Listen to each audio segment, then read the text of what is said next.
pretty sure you know or have heard about Tesla, but have you ever wondered how was the process to expand and even more to enter a market as big as the United States? Hi, I'm Kelly Chavez, and in this video, we'll find out. But first, a little context about the company. Tesla was founded in 2003 by a group of engineers under the name Tesla Motors. It is dedicated to designing, manufacturing, and selling electric cars, electric vehicle propulsion components, solar roofs, solar photovoltaic installations, and batteries. Now that we know a little about the company, Tesla was expanding, and the United States seemed a promising market. The company was sure of one thing. They needed to adapt and analyze the United States in order to position themselves as an innovative and competitive company in an environment which established brands such as General Motors, Ford, and Chrysler that represent almost 46% of the market share within the sector at that time.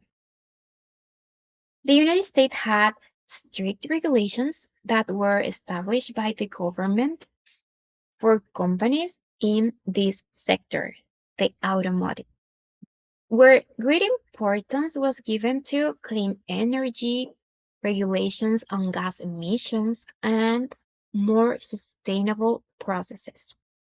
This, instead of being a constraint for Tesla, turned out to be an opportunity because it was the vision that the company also had. In addition, the government provide incentives to people who opt for cars from companies that took all these points into account. This gave way to the growth of this market. But Tesla faced a big challenge: logistics, as it depended of the importation of different materials, elements, and components for the productions of its vehicles. They needed everything to arrive in a timely manner so as not to affect the processes and results, since longer delays meant higher production costs. And in spite of being a challenge, free trade agreements were a great help for Tesla, since the relationship with the United States and other countries allowed it to be free of high tariff payments. And in fact, it was possible to generate trade agreements with Australia and Chile, the main lithium producers, which facilitate the company's expansion. It is important to mention that thanks to strategic alliances such as the one with Panasonic, a solid, experienced, and valuable company, Tesla was able to build a gigafactory, one of the largest lithium battery factories, a factory that helped generate jobs and the creation of a cluster in Nevada, which attracts suppliers, R&D centers, and technology companies, helping economic development and increasing competitiveness.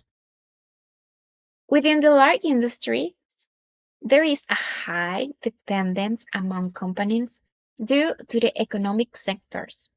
In this case, with the primary sector, the lithium and cobalt used at the Nevada plant came from different mines and reached the company through negotiations with suppliers. With the secondary sector, the factory converted the chemical elements into components available to be used in the following processes. It is interesting to mention that the company was vertically integrated, which allowed for greater control and security of the quality of each element. And within the tertiary sector, Tesla had its own store where it sold its cars. In addition, it generated unique experiences through its charging stations, and that's very famous for from Tesla. Now, Tesla's culture is very clear and it's based on six main characteristics. One, move fast. That is, ability to respond to changes and trends.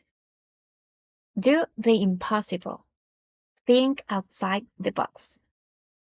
Constantly innovate.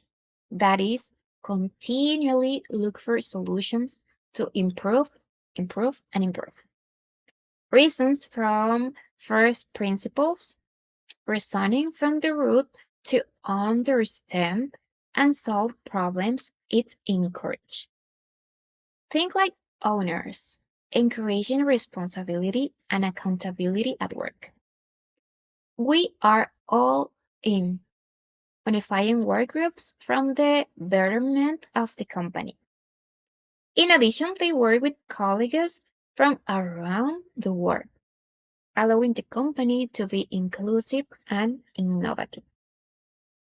Regarding its financial aspects, during all this transition and expansion of Tesla, many people thought that the company was going to go bankrupt, since the investment in the automotive industry is very, very high.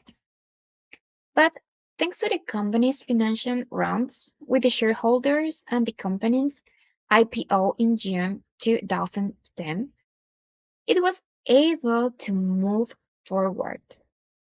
But definitely it was not an easy process, as shareholders expected quick returns of investment, but it was not the case.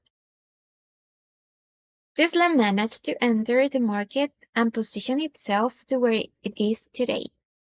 The business analysis is very important because you can observe and analyze the history of the company and the decision they had to make throughout the process of expansion and improvement plans. And that's all. I hope it has been of your comprehension. Thank you so much.